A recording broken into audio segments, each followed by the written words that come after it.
तो आप सभी का स्वागत है मेरे YouTube चैनल कंपोजर पर। तो इस वीडियो में हम देखेंगे क्लास 10th के सब्जेक्ट हिंदी का सॉल्यूशन।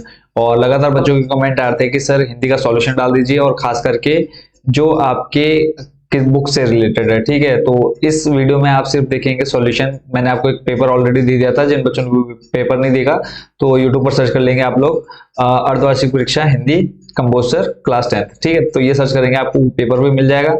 और अगर आपको अलग से चाहिए होगा तो कमेंट बॉक्स में कमेंट डाल देना। बाकी अभी मैं आपको एक बार पेपर भी दिखा दूंगा कि वो पेपर कौन सा था। ठीक है, तो मैंने कहा था कि उसमें लगभग 60-70% आपका क्वेश्चन देखने को मिलने वाला है आपके हाफ ईयरली एग्जाम में। तो देर ना करते हुए चलते हैं सीधा आपके सॉल्यूशन पर। और इस वीडियो में आपको पूरा सॉल्यूशन देखने को मिलेगा जो कि आपके पाठ्य पुस्तक से रिलेटेड है। ठीक है, इसमें ग्रामर और संस्कृत का कुछ हिस्सा मैंने छोड़ दिया है, अगर आप कहेंगे तो मैं वो भी डाल दूंगा। बट मोस्टली जो बच्चों के कमेंट थे वो ये थे कि सर आपका जो पाठ्य पुस्तक वाला पार्ट है पेपर का वो आप बता दीजिए। तो जो बच्चे फर्स्ट टाइम चैनल पर विजिट कर रहे हैं चैनल को जरूर सब्सक्राइब कर ले, ताकि आने वाली नई अपडेट आपके पास जल्द से जल्द पहुंच सके। तो चलते हैं सीधा क्वेश्चन पेपर पर। पहले मैं आपको क्वेश्चन पेपर दिखा देता हूँ, उसके बाद आपको दिखाऊंगा मैं सॉल्यूशन। ये था बच्चों क्वेश्चन पेपर जो मैंने कुछ दिन पहले डाला था। इसमें लगभग 2000 बच्चों ने देख लिया इस पेपर को। ठीक है, तो आप जिन बच्चों ने नहीं देखा एक बार इसको मतलब चलते चलते देख लीजिए। अगर आपको कंप्लीट देखना होगा तो आप वीडियो को रोक करके देख सकते हैं। ठीक है, तो ये था आपका पेपर, यहाँ पर आप देख पा रहे होंगे। तो हम जो इसका सॉल्यूशन स्टार्ट करेंगे यहाँ से 6 नंबर से स्टार्ट करेंगे। ठीक है, 6 नंबर से लेकर के हम करेंगे सॉल्यूशन, देखेंगे कंप्लीट आपके 40 नंबर तक। ठीक है, 40 नंबर तक देखेंगे सॉल्यूशन इस वीडियो में। बाकी अगर आपको और कोई जैसे संस्कृत वाला पार्ट अगर आपको वो भी चाहिए होगा तो आप जरूर कमेंट बॉक्स में बता देना।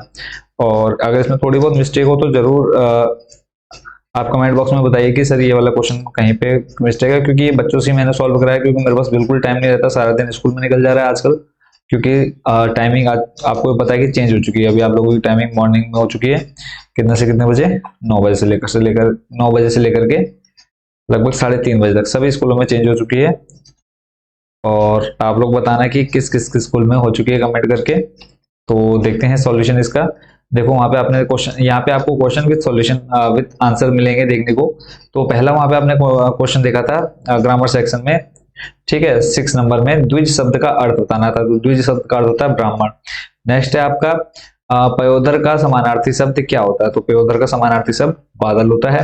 नेक्स्ट चलते हैं क्वेश्चन नंबर 7 पर। और जो ज्यादा लेंथी क्वेश्चन होंगे वो मैं उनको पढ़ूंगा नहीं, आप लोग वीडियो रोक करके उसको रीड कर सकते हैं, चाहे तो आप स्क्रीनशॉट लेकर के रख सकते हैं। क्योंकि अभी कंटिन्यू पेपर बना रहा हूँ और रात को ही टाइम मिलता है, तो थोड़ा सा आप लोग भी समझ सकते हैं कि कंटिन्यू बोलने पर फिर सारा दिन स्कूल में पढ़ाने के बाद हालत कैसे हो जाती है। तो क्वेश्चन नंबर 7 है आपका, निम्न काव्यांशों में से किसी एक काव्यांश, अब यहाँ पे आपको 2 काव्यांश दे रखे हैं, दोनों में से किसी एक को पढ़ करके आपने आंसर देना। और इस वीडियो में आपको मैं दोनों काव्यांश का सॉल्यूशन देने वाला हूँ। तो पहला था आपका उदो तुम अतियो बड़भागी, ये उद्धव और गोपियों से रिलेटेड वाला चैप्टर है। तो पहले इसमें क्वेश्चन था कवि तथा कविता का नाम लिखिए। तो कवि आप सूरदास देख रहे हैं, कविता का नाम पद सूरदास सूरसागर के अवतरित।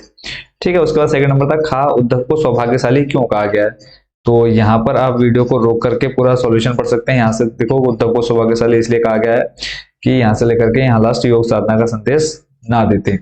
ठीक है, तो ये आप खुद पढ़ सकते हैं। उसके बाद नेक्स्ट चलते हैं इसी के गा नंबर पर, कमल पत्र की क्या विशेषता है। तो आंसर है आपका कमल पत्र सरोवर के जल में रहता है किंतु उस पर पानी की एक बूंद भी नहीं ठहरती है।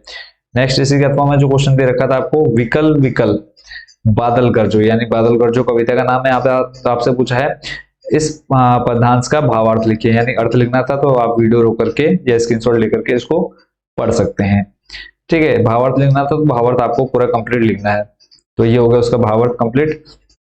नेक्स्ट क्वेश्चन पर चलते हैं, खा नंबर इसका, कवि के अनुसार बादल कैसे थे। तो कवि के अनुसार बादल अनंत थे और वे अज्ञात दिशा से आए थे। नेक्स्ट है गा नंबर, कवि बादलों से क्या प्रार्थना करता है। कवि बादलों से प्रार्थना करता है कि खूब गरज गरज कर घनघोर वर्षा करके अपने जल से पृथ्वी को शीतलता दे, जिससे गर्मी से व्याकुल लोगों के मनों को शांति मिल सके।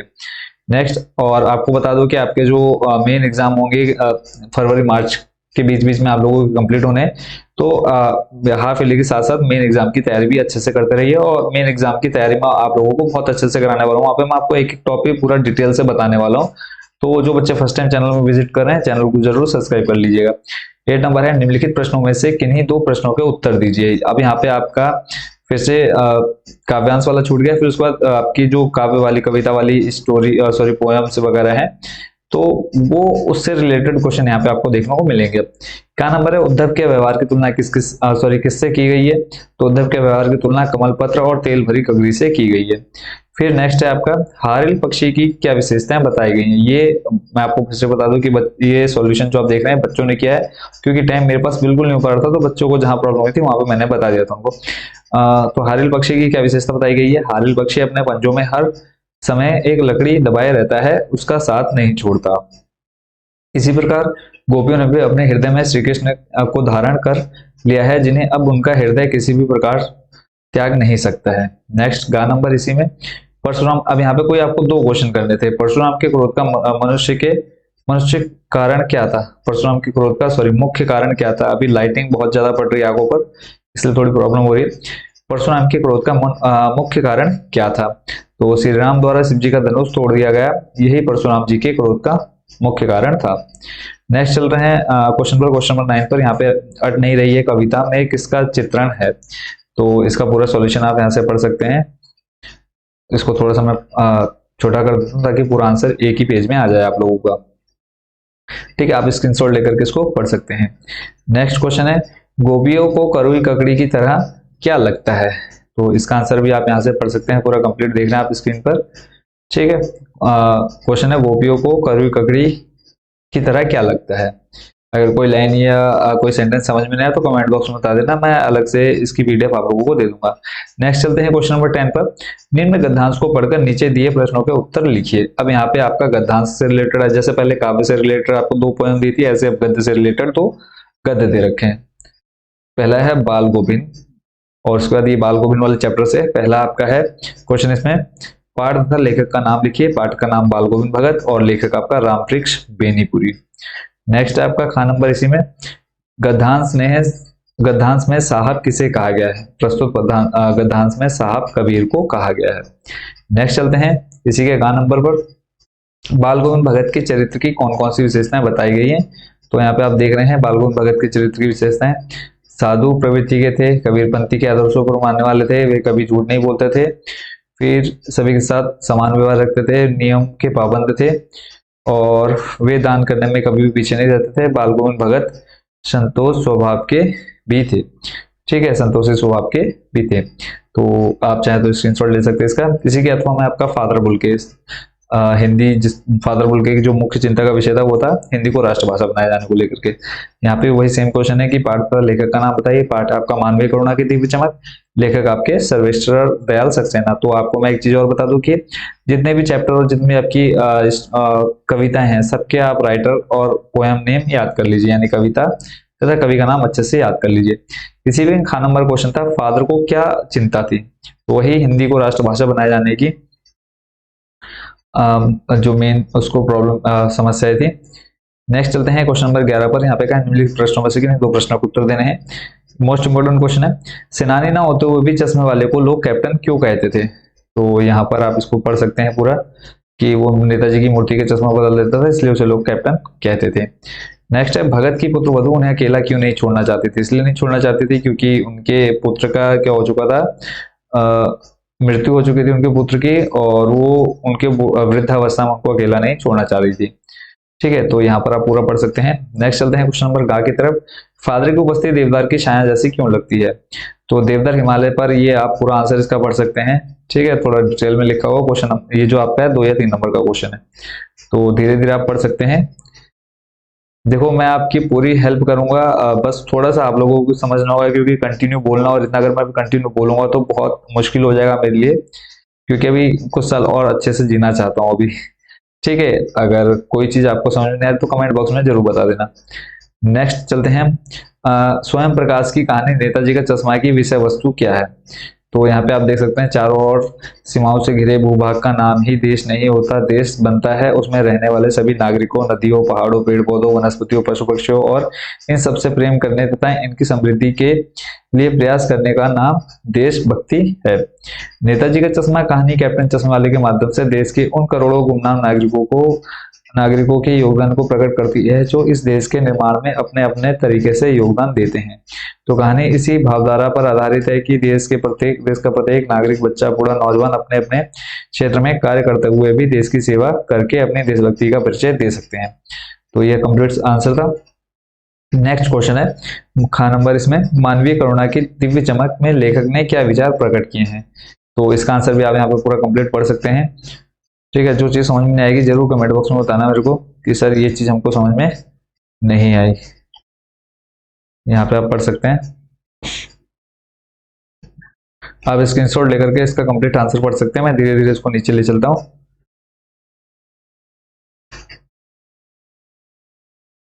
फादर बुल्के की जो स्टोरी आप एक हिंदी में अच्छे से अगर पढ़ लेंगे तो कोई ज्यादा ये हार्ड स्टोरी नहीं है जो आपको समझ में ना आए। नेक्स्ट है आपका क्वेश्चन, बच्चे माता पिता के प्रति अपने प्रेम को कैसे अभिव्यक्त करते हैं। तो बच्चे हठपूर्वक अपनी बात मनवाकर माता पिता को प्यार कर, उन्हें खट्टा मीठा चुम्मा देकर, उनके साथ विविध प्रकार के खेल खेलकर, उनके पूजा पाठ आदि कार्यों का अनुकरण करके, झूठा बहाना बनाकर परेशान करके और इसी प्रकार की अन्य गतिविधियों के माध्यम से माता पिता के प्रति अपने प्रेम को अभिव्यक्त करते हैं। नेक्स्ट क्वेश्चन है आपका मोस्ट इंपोर्टेंट चैप्टर भी है ये आपके एग्जाम के पॉइंट ऑफ व्यू से, रानी एलिजाबेथ के दर्जी की परेशानी का क्या कारण था, उसकी परेशानी को आप किस तरह तर्कसंगत ठहराएंगे। थोड़ा सा लेंथी क्वेश्चन, तो इसको आप यहीं पढ़ लेंगे। ठीक है, जैसे इसमें रानी एलिजाबेथ का दर्जी इसलिए परेशान था क्योंकि हिंदुस्तान, पाकिस्तान, नेपाल के दौरे पर रानी कब क्या पहनेगी उसकी परेशानी कतई तर्कसंगत नहीं थी। एक महारानी होने के नाते उन पर कई प्रधान पूर्व से ही होंगे जिनका उपयोग वे कर सकती थी। दर्जी की परेशानी व्यर्थ ही थी। हाँ, सही बात है, उनके पास पहले ही बहुत सारे कपड़े होंगे। फिर है गंगटोक के मेहनतकश बादशाह का शहर क्यों कहा गया, यानी गंगटोक जो भी एक शहर था तो उसको मेहनतकश बादशाह का शहर क्यों कहा गया। तो आंसर है गंगटोक एक ऐसा पर्वतीय स्थल है जिसे वहां के मेहनतकश लोगों ने अपनी मेहनत से सभ्य बना दिया है। वहां सुबह शाम रात सब कुछ सुंदर प्रतीत होता है। यहाँ के निवासी भरपूर परिश्रम करते हैं, इसलिए बादशाहों का शहर कहा गया है। नेक्स्ट आपका, पत्थर की किस्म खोजने के लिए मूर्तिकार ने क्या कहा व क्या किया। तो इसका आप आंसर पूरा यहाँ पर डिटेल से पढ़ सकते हैं। थोड़ा सा जूम कर देता हूं। देखो हिंदी के आप ये जितने क्वेश्चन देख रहे हैं सारे इंपॉर्टेंट है, बस आप एक बार इन स्टोरी को अच्छे से पढ़ लीजिएगा। ठीक है, चलते हैं फिर नेक्स्ट। यहाँ पर अभी ऊपर आपने देखा अभी और ये नीचे भी है, इसका आंसर भी आप यहाँ से स्क्रीनशॉट लेकर के पूरा पढ़ेंगे। ठीक है, और ये इंपॉर्टेंट क्वेश्चन है, यहाँ से आपका एक एक दो नंबर वाले भी क्वेश्चन बन जाएंगे इसी क्वेश्चन से। मतलब वो कहाँ से कहाँ पर गए, कहाँ कहाँ उसने नाक के लिए पत्थर ढूंढा, किस किस की नाक का नाप लिया। फिर आ जाते हैं और ये देखो आपका जो गद्य से रिलेटेड था, काव्य से रिलेटेड था, वो मैंने कंप्लीट बता दिया आपको। अब ये संस्कृत का एक दो क्वेश्चन मैंने आपको बताया। यहाँ पे पहला गद्यांश था, पे मानव जीव ने मंगल च करोति। तो पहला क्वेश्चन था सत्संगति मानव से किम किम करोति। तो सत्संगति मानव से सर्वविधम सौभाग्यम मंगलम च करोति। खा नंबर है, मानव जीव ने सत्संगते के अलावा संति। तो मानव जीव ने सत्संगते बहवा लावा संति। सत्संगति औषधवत दुर्गुणवत दूरी करोति, मानसम बिमली करोति, अखिलम अभिष्टम पुरयति। और यहाँ पर आप पूरा इसको कंप्लीट पढ़ सकते हैं। नेक्स्ट सत्संगति किम पुरयति, तो यहाँ पे आ जाएगा अभिष्टम।